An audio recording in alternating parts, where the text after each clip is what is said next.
Immediately after takeoff from Brisbane in Australia, the pilots of Malaysia Airlines Flight 134 find themselves in a deadly situation. All three of the instruments which tell them their speed have failed. Alarm, bells fill the cockpit as the pilots struggle to understand what has gone wrong with their massive jet behind them. 215 passengers are oblivious to the danger they are in. Can they make it back to the airport? Or will they join hundreds of other passengers over the years who didn't survive this exact type of emergency? This is the terrifying story of Malaysia Airlines Flight 134 foreign, 2018, 215 passengers and 14 crew, boarded a Malaysia Airlines Airbus A330 at Brisbane International Airport in Australia. They were bound for Kuala Lumpur in Malaysia, an 8-hour journey. However, seconds after takeoff, the pilots would find themselves in a critical situation, one which would ensure that they would not make it to Kuala Lumpur on this night, as the passengers settled in. For the long journey outside, the aircraft was a hive of activity. Refuelers had filled the plane's tanks with over 50,000 kilograms of jet fuel, while baggage handlers were loading the passenger bags and ground engineers topped up the engine oil. This process looked chaotic from the outside, but everybody involved had their own distinct role. While all of this was happening in the cockpit, the two pilots prepared the aircraft for a departure. In the left-hand seat was a highly experienced captain. He had been flying with Malaysia Airlines since 1993, during which time he had racked up over 10,000 hours, flying Boeing 737s and 747s, before transitioning to the Airbus A330 a year previously. As such, he was relatively new to the Airbus, with just over 500 hours on the aircraft. Sitting to his right was the first officer who, while less experienced than the captain overall, had almost 10 times the amount of flying hours on the A330. The first officer had started his career with Malaysia Airlines in 2009, when he flew the Boeing 737 before training to fight the A330 in 2011. Both pilots were well rested, and as they prepared their plane for departure, everything appeared routine. But on this night, this very routineness would lull a number of key people, including the captain, into a false sense of security at 5 minutes to 11 that night. The captain descended the stairs onto the tarmac and began the exterior walk around the aircraft. Pilots carried this out before every flight to ensure that their plane is fit to fly. It involves, as the name suggests, walking around the aircraft along a predefined route and looking out for anything abnormal like leaking hydraulic lines, dents on the skin of the aircraft, or tire threads that are too shallow. As it was dark outside, the captain carried a torch to help him carry out this inspection. Most of the time, nothing of note is discovered on these walkarounds. But on this note, something was waiting for the captain just below his own cockpit window. On the left-hand side of the aircraft's nose were the Pitot tubes, and on this night they were covered. Pitot tubes are hollow cylinders that stick out from the side of the aircraft to measure its speed through the air. They are one of the most important instruments on the entire aircraft, and as such there are 3. One for the captain, 1 for the first officer, and 1 backup. If they're blocked, there is no way for the pilots to tell how fast they're going through the air, which in an aircraft can be fatal blocks. Pitot tubes have led to hundreds of passenger deaths over the years. In fact, I've covered 2 such incidents here on the channel. But in Brisbane, it's standard procedure while an aircraft is on the ground for ground crews to block the Pitot tubes on purpose. The reason for this is that Brisbane is home to a kind of insect known as a mud wasp, which makes its nest in exactly these kind of structures. In fact, mud wasps have caused a number of serious incidents on passenger jets. Ground crews at Brisbane had placed covers in the Pitot tubes of Flight 134 after it pulled up at the gate earlier in the evening. They should have been removed by the time the captain was carrying out his walk-around, but because of his communication between ground staff and ambiguity over whose role it was to remove these covers, this hadn't happened. It was now up to the captain to discover them. This shouldn't have been a problem after all, ensuring that the Pitot tubes are unobstructed. It's one of the most important parts of the walk-around, yet for whatever reason, as the captain made his way around the aircraft with his torch, he appeared not to notice these bright red covers on the Pitot tubes. This here is a still image from a CCTV camera, which shows him shining his torch on the pitot tubes for a few moments before moving on. It appeared as if he simply did not register the fact that these vital instruments were covered. The stage was now set for disaster. Meanwhile, the first officer was open the cockpit programming the aircraft's route into the flight management computer and checking that the fuel and aircraft weights were within safe limits. He had no idea that just beneath him a fateful mistake was being made. He was the designated pilot, flying for the journey to Kuala Lumpur on this night, and he was about to assume control of one of the most crippled aircraft he could ever have expected to fly about 90 seconds after beginning the walk around. The captain climbed the stairs and re-entered the cockpit. Both pilots then completed their final checks and requested clearance to push back from the gate at 11:20 that night.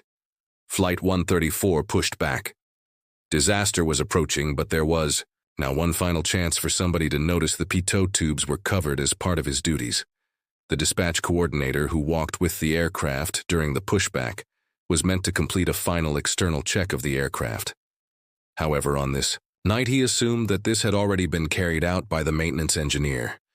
His final duty was to remove the nose wheel steering pin from the nose wheel assembly and to show this to the pilots before they taxied out to the runway. Here is a CCTV image of him doing just that. The pitot tubes are plainly in view here, but the dispatch coordinator had simply failed to notice them as the pilots taxied out to runway 1. They were blissfully unaware that just outside their cockpit windows, all three of their pitot tubes were covered. These pilots were about to unwittingly join an unfortunate group of fight crews over the years, who had experienced a similar problem, many of whom did not live to tell the tale. The 215 passengers behind them were similarly clueless about the danger that they were in. 11:25, the first officer powered up the engines for takeoff. The giant jet began to accelerate, but mere seconds after applying takeoff power, the first sign of trouble emerged. As the aircraft accelerated through 50 knots or about 90 kilometers per hour, the captain noticed that his primary flight display was not showing any speed reading. He mentioned this to the first officer, saying, speed. Things happen extremely quickly during takeoff, and pilots have seconds to decide whether to stop the plane on the runway before there's not enough room left, and they have to fly. The pilots were only just beginning to get to grips with the unusual situation when the plane blew past 100 knots or about 180 kilometers an hour. The captain looked at the ground speed indicator and called out 100 knots, which is part of standard procedure, because above this speed, pilots are encouraged to be what's known as go-minded, as in they should bias towards taking off rather than aborting. Time was running out. The first officer responded then abort.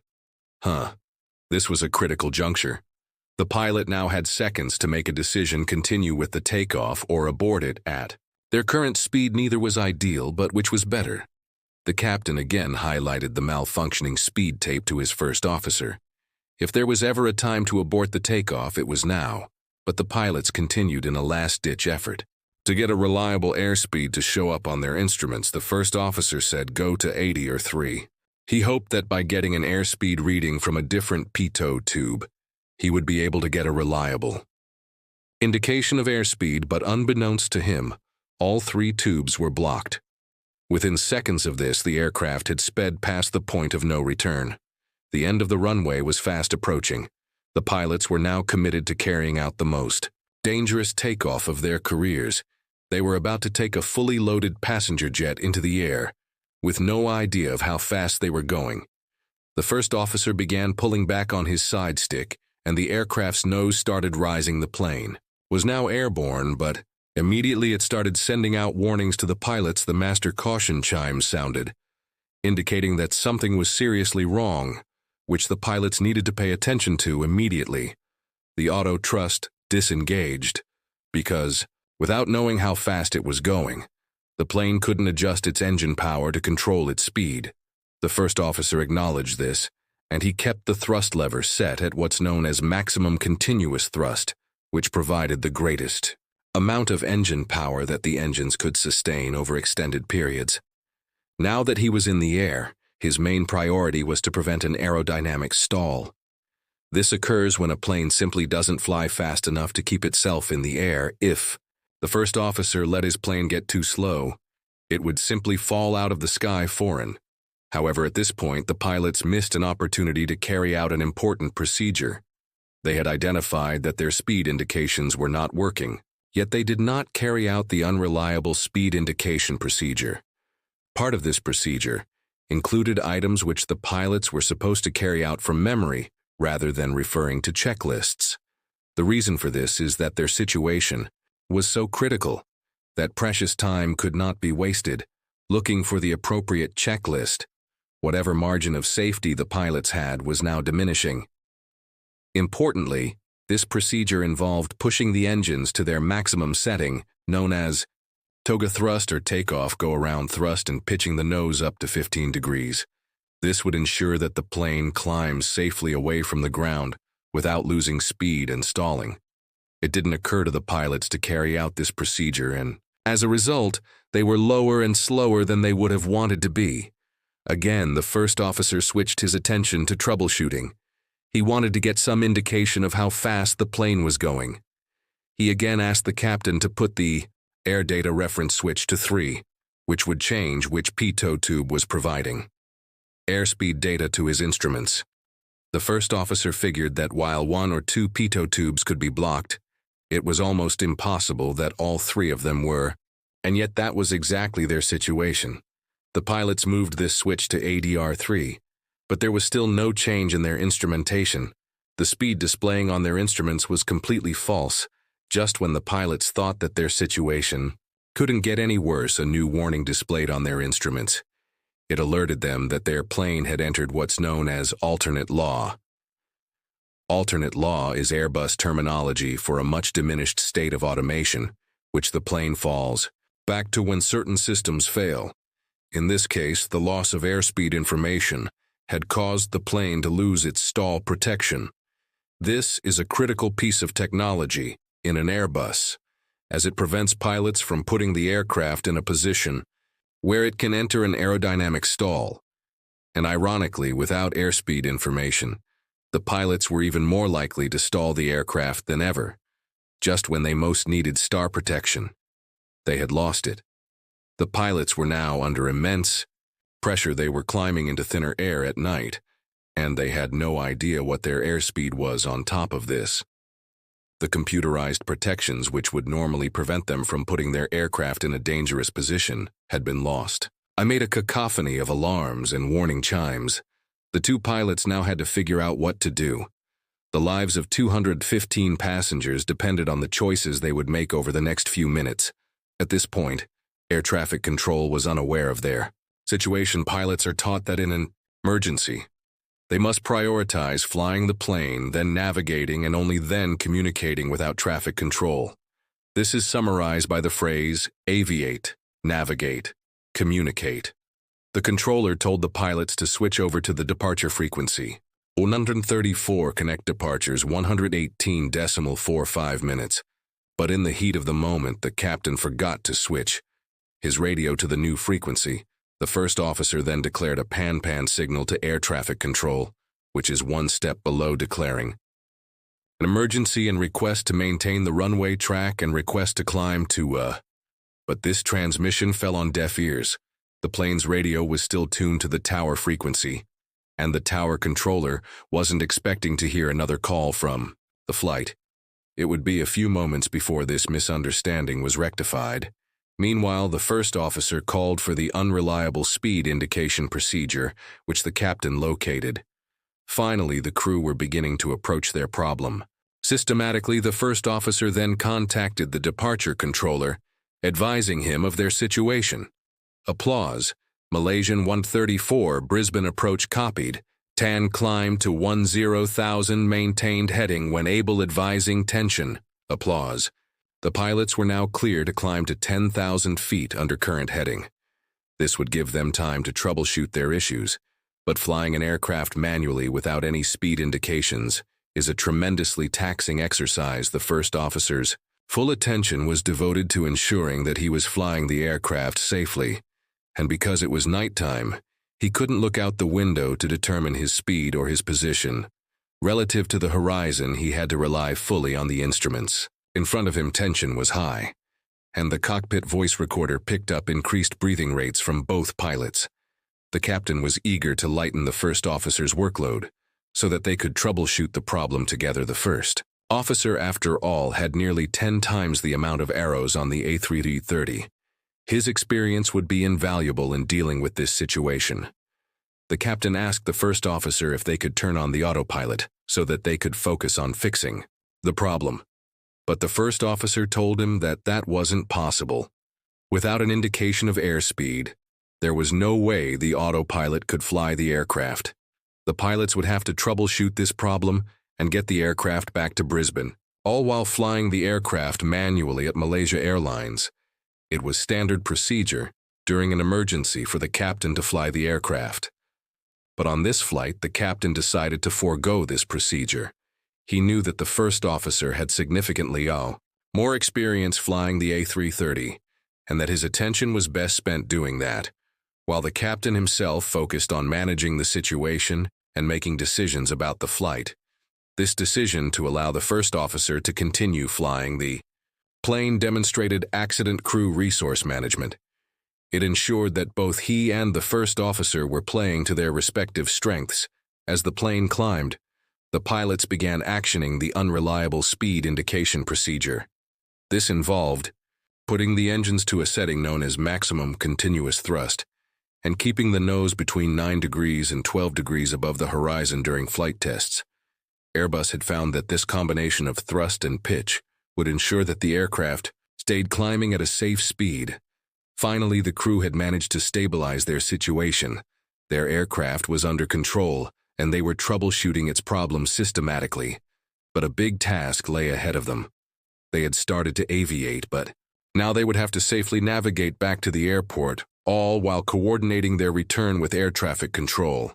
As the plane approached 10,000 feet, the first officer asked air traffic control if he could climb to 15,000. In their situation, it was never a bad idea to put more distance between themselves and the ground. Applause. With the first officer flying the plane, the captain called out the required pitch and power settings to keep the aircraft within safe parameters as it climbed. However, at one point, the first officer told the captain to pause this procedure, as he needed to focus on flying the aircraft again. This showed excellent management of the situation by the pilots. Their priorities were in the correct order. First and foremost, they had to fly the plane Malaysian 134.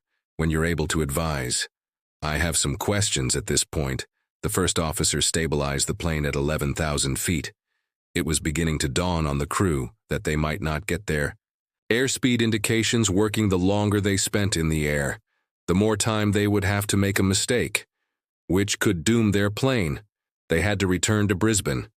The first officer asked air traffic control to direct him back to the airport. Elijah 134 turned right heading 160. The crew then resumed the unreliable speed indication procedure. If they could get any of their airspeed indicators working, they would easily be able to return to the airport as part of this procedure. They moved the air data switch between its 3 different positions, each of which took ASP data from a different pitot tube, either the captain's, the first officer's, or the standby. Each time the pilot switched the air data source, the first officer described to the captain which air data system was providing data to which cockpit display and what speeds they were displaying. The hope was that at least one of the pitot tubes would give them a reasonable-looking airspeed indication. However, after switching between the 3 positions multiple times, the pilots were still not getting a valid indication of airspeed. This was a real blow to their morale. It was beginning to look as if they would never get their speed indications working. Without speed indications, they had to rely on the charts which Airbrush had provided for pitch and power settings, and just hope that these would put them at a safe airspeed as they troubleshooted the problem. Music. As solution after solution didn't pan out, the pilots eventually reached a part of the procedure, which they had hoped they would never have to use the procedure, now dictated that they should disable all 3 air data computers on an ordinary flight. This would be unthinkable. The air data computers provide both the pilots and the aircraft's computers with information on their airspeed, altitude, and their position among other important pieces of information to disable these systems would be to seriously handicap the aircraft. And what's worse, turning off the ADRS is an irreversible action. If the pilots did it, there would be no turning back. And yet there was one huge benefit of doing this, which we'll see in a moment, however. Just to be sure that turning the systems off was the right thing to do, the pilots decided to switch roles. The first officer handed control of the aircraft over to the captain and told him which thrust and pitch settings he had been using to keep the aircraft flying safely. The captain handed the checklists over to the first officer, who began independently reviewing the unreliable speed indication procedure. By switching roles, each pilot would now be able to catch any mistakes made by the other pilot before carrying out the irreversible step of disabling the air data computers. Once the first officer had gone through the procedure as well and arrived at the same conclusion as the captain, the pilots contacted air traffic control. Elijah 134 cleared in the block 10,000 to flight level 12002 levels, where the turning off the ADRs would cause them to lose their altitude information and to have to rely on the less accurate GPS to determine their altitude. The pilots asked air traffic control if, rather than having to stay at 11,000 feet, they could fly between 10,000 and 12,000. This would give them some wiggle room while flying manually and would provide a margin for error in case their altitude readings were inaccurate. After swapping duties, the pilots had now reached the point of no return. On their checklists, they would have to turn off all ADRs. The first officer read off all the items in the checklist before carrying them out. Just so both pilots knew what to expect, then at about 15 minutes to midnight, he disabled all 3 AirDot computers. Music look as well as having significant downsides. Turning off the ADRs had one enormous benefit. Immediately, a new graphic was displayed on the pilot's primary flight displays. This is known as the bus, or backup speed system. Malaysia Airlines had asked Airbus to install this system in its A330s at a cost of $300,000 per aircraft.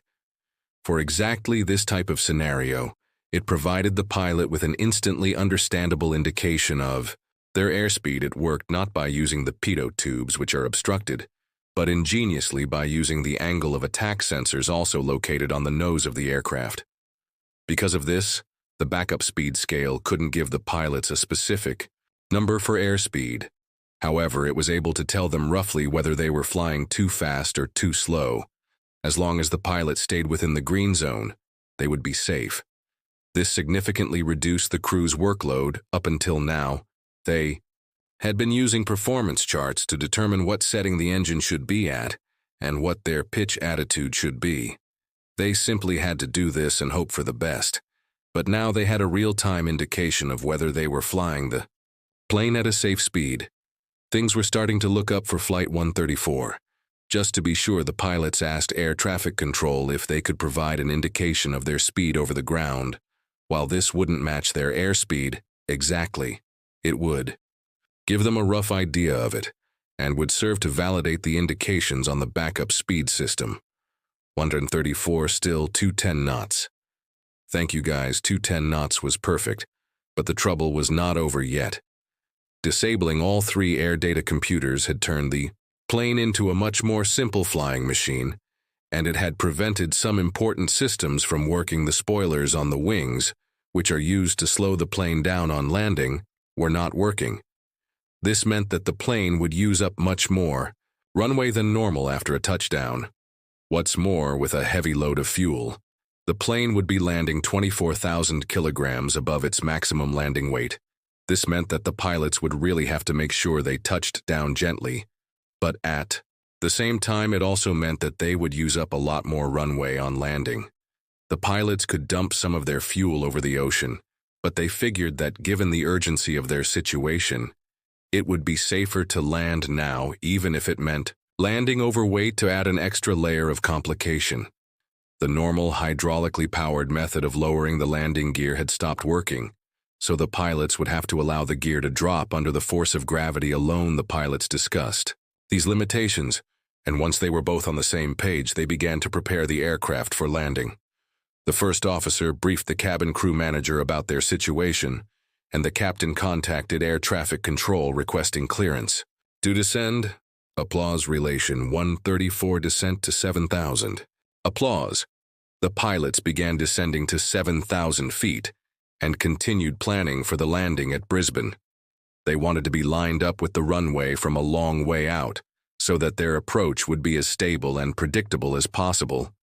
Meanwhile, air traffic control helped by providing the crew with their ground speed, 134. Your ground speed indicates 220 knots. 220 knots. This reassured the pilots that they are flying within safe limits as they made their way back towards the airport. The lie. Pilots had some time to discuss the approach and landing step by step. They didn't want to face any surprises on final approach. They knew that one challenge they would face on landing, aside from the inoperative wing spoilers and the fact that they were overweight, was that the steering on the nose landing gear wasn't working. This too had been disabled. When they turned off the air data computers without nose wheel steering, they would have to rely on the rudder alone to steer the aircraft. On touchdown, this also meant that when the plane came to a stop on the runway, they wouldn't be able to steer it off and return to the gate. The pilots told air traffic control that they would need a tug to come and steer them back to the gate once they had landed. Applause. And due to a north wheels carrying loss 134 that's copied, we will arrange that. And do you have an indication of how long before you return to the aerodrome? Ready, Elijah. 134, that's understood. If you can accept or put you on vectors back towards the aerodrome, I can offer you runway 19 if you require 134. Elijah, 134. Roger, descent to 5,000 and turn right heading 210 134. The crew continued their descent down to 5,000 feet and began to turn towards the southwest almost parallel with the runway. It was a clear night and they could see the airport. From where they were in the back, all the passengers knew was that there was something wrong with the plane and that they would be returning to Brisbane. They had no idea quite how serious their situation was. Air traffic control continued devising. The crew of their ground speed and the crew began planning their approach with the controller Malaysian 134. I can clear you, or put you on a vector for an intercept. Sports Glenn, if you want it, would be a very sharp intercept. That, Glenn, if I gave you direct lie, I appreciate a long final step lines to intercept before we come into Canada. 134, that is understood, turn right. Heading 220 for an extended downwind, and I'll give you a 2-0 mile final on the ILS runway 0134. Now that they had more or less planned the approach and landing, the pilots began discussing what they would do if they needed to carry out a missed approach. This is a high workload procedure in the best of times, but with only an approximate indication of their airspeed. The pilots would have to plan this procedure extremely carefully as they leveled off at what their GPS told them was 4,000 feet. They decided that it would be best to have air traffic control confirm that this was indeed their altitude standby. Normally, controllers are able to tell what altitude planes are at, because the planes themselves send this information to the ground via their transponders. But because Flight 134's normal systems weren't working, the plane wasn't transmitting an altitude to air traffic control. The pilots simply had to hope that the altitude displaying on their instruments was correct. Elijah, 134. I have no mode, Charlie. Primary radar only gives you the location, so I'm unable to advise. I'll give you 5,000. Yeah. Legend 134, you can go to any level of 4,000 or above. Malaysian 134, that's understood for your planning. I'll keep you at 4,000 until approximately 16 miles to run on the localizer reference terrain. Finally, after receiving vectors from air traffic control, the pilots were lined up with the runway. There are nearly 40 kilometers from the airport, and luckily, the visibility was so good that they could see it from that distance. The Legend 134. Thank you. The first officer began descending towards the runway as he got closer, and the captain carefully monitored the flight path. When it came time, the pilots extended the landing gear using the gravity gear extension lever to their relief. This worked as planned, and the gear locked into position. They were now minutes from touchdown. and the first officer was fully focused on keeping the aircraft's speed within the green range on its primary flight display. This would be without a doubt the most challenging landing of his career. His plane was overweight, and he didn't know his airspeed, and on top of that neither the ground spoilers nor the nosebleed steering were working. The pressure mounted as he neared the runway just to provide an extra margin of safety. The first officer asked her traffic control to warn him if his speed got too low. Foreign music applause was about 8 kilometers from the runway. The controller occluded to land 3-4 wind on the ground from my 01 foreign. The pilots had done everything they could think of. By this point, all that was left now was to land their massive aircraft on the runway, and to get it to stop before the end. The plane touched down in Brisbane at midnight. The first officer applied maximum braking and reverse thrust, and after a long landing roll, the plane finally came to a stop. All 215 passengers and 14 crew were safe. At this point, the captain called the ground engineer, who was a passenger on the flight, into the cockpit. He told them about the problems that they had encountered, and immediately the engineer connected the dots. He opened the captain's cockpit window, leaned out, and sure enough, there were the red tags hanging from the pitot tubes. Following the incident, the Australian Transportation Safety Board began an investigation which lasted nearly 4 years. As a result of this, they made a number of recommendations aimed at preventing similar incidents from ever happening again. They recommended that Malaysia Airlines introduced procedures where ground engineers make an entry in the tech log any time that pitot tubes are covered. While on the ground, the tech log is signed off by the captain before every flight, which reduces the chance that both ground crews and pilots will miss this vital piece of information before a departure. They also recommended that Airbus change their software to provide both an oral and visual warning during takeoff when unreliable airspeed is detected. This would have made it easier for the pilots to identify that they had a serious problem, which necessitated an aborted takeoff. Following the incident, Malaysia Airlines issued a flight safety bulletin to all flight crews, advising them to be more vigilant during exterior walkarounds, and to ensure that all covers to any sensors are removed before flight. Events like that of Malaysia Flight 134 are thankfully rare, but only because so many people are involved in ensuring the high standards of safety are maintained. On commercial passenger aircraft, above all, this incident demonstrates how easy it is from mistakes to slip through the cracks if complacency takes hold at multiple levels. Special thanks to the Patreon and YouTube members for helping to make this video possible. If you'd like to see more of these videos, consider supporting the channel on Patreon. I put the link here on screen. I'd especially like to thank Joey, Steve Wilcox, and JB Funk for their very generous support. Aviation now has a Discord server, so if you'd like to join a growing community of people discussing all things aviation, just tap the link in the video description, and I'll see you there. Thanks again for watching, and I'll see you soon for the next episode.